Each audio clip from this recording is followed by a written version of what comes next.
Hello, it's Tuesday and today I am reviewing Game of Thrones Season 6. Although I'm running a bit late, it turned out I'd forgotten some things that happened in Game of Thrones Season 6 and I had to do some research. So I may not edit this video until late tonight / tomorrow morning.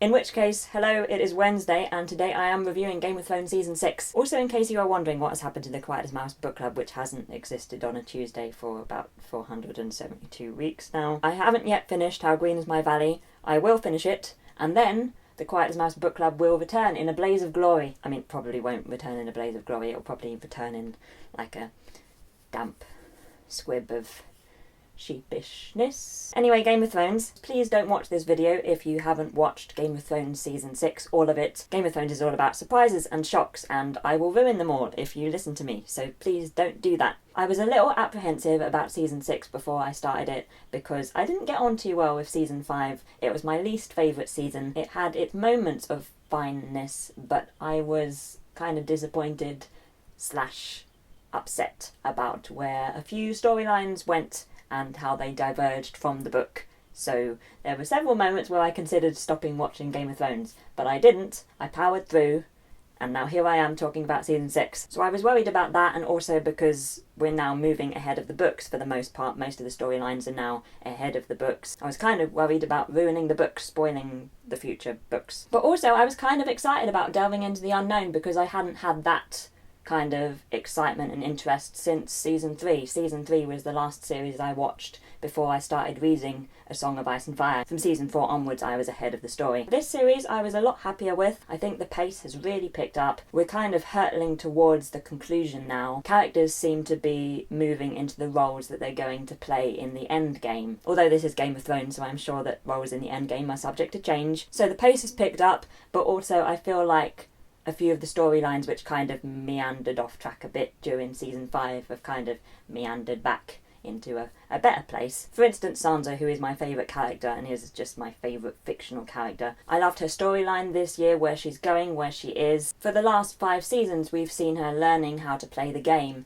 and it's kind of rewarding to now be seeing her put this work into practice in a more obvious way. Also, I quite like Dany's storyline this series, although there was the odd element of deja vu. Last year it felt like things were spiralling out of control for her. She made a few questionable decisions. I feel like this series we as an audience have been reminded of why people flock to her, why she has the respect and the loyalty of so many, and how she has been able to build this army around her. It's been good this season to see her rising to the occasion and being a good leader. I still feel like the whole Dawn thing is being mishandled. It's really a shame, because I love Dawn in the books. It's so interesting and different to the rest of the Seven Kingdoms, and it has some great characters, but the storyline in the show, it just doesn't make as much sense. I liked the last scene with Olenna Tyrell, but apart from that, I'm kind of happy that we weren't at Dawn very often this season. As always with Game of Thrones, there was quite a lot of death. There were a few surprise deaths. I didn't see the Roose Bolton death coming at that moment. In hindsight, I feel like I should have done, but I was quite surprised at the time, and I enjoyed that. Also, Warder Frey's death in the final episode was great, and there were some other deaths which we did see coming, and which were quite satisfying, like Ramsay's. I was sad about Marjorie Tyrell's death. She is one of my favourite characters, but I quite liked her death. She wasn't played by Cersei, which I liked. She knew what was coming, and also she tried to save other people, which was interesting. But my favourite death in the whole series, books and shows, was Hodor's. That was such a wonderful, clever, moving, devastating death. I knew it was coming. I'd seen a spoiler on Tumblr, because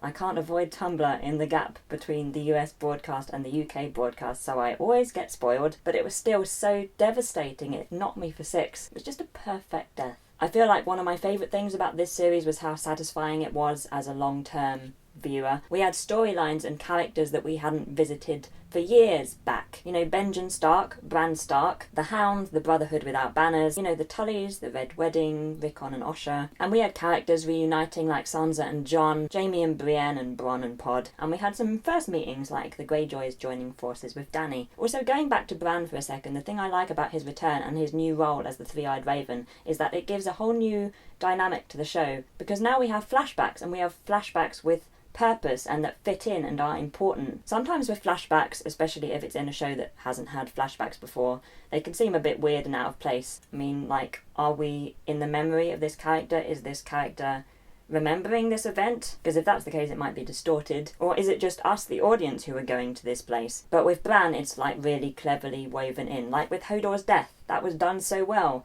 And without the ability to flash back, it wouldn't have had the impact that it did. And like with the reveal of Jon's parentage, it made so much sense, us finding it out that way. It would have made almost no sense us finding it out any other way. So as you can tell, I enjoyed this series. I feel like my enjoyment is enhanced quite a lot by the difference between my feelings towards this series and the series before. But I feel like even if I had liked season 5 a lot, I still would have loved this series. I feel like a lot of this video has been me bashing series 5, so I'm sorry if you like series 5. I mean, there were things that I liked in series 5. I like Brienne's storyline for the most part, apart from the bit with the candle. I liked the wildlings. I liked Tommen as a king. So there we go, there are some things about series 5 which I liked. But I liked series 6 a lot more. I mean, the show isn't perfect, it still has its issues. There is a lot of gratuitous nudity and violence. But I feel like this series was exciting, there are so many great characters. A lot of female characters are coming to the fore now, which I love. And I'm looking forward to the next series and seeing where it goes. I'm also rereading the books because I discovered watching this series that I have forgotten a lot. I'm also rewatching series 5 to see if knowing what I know now helps and increases my enjoyment of series 5, and also it won't be a shock this time when things diverge from the book, so it might be less glaring when it does. This brings up another interesting point, which is that it's possible that I have enjoyed series 6 so much partly because I can't compare it to the book. I can't think about that, so I'm just thinking about the show world, and that might be making me happier. An interesting thought. It's not going to stop me from reading the book when it comes out. Anyway, I would love to know your thoughts on Game of Thrones Series 6 especially, or just of the world of A Song of Ice and Fire in general. I hope you have a wonderful day, and I will see you later on in the week.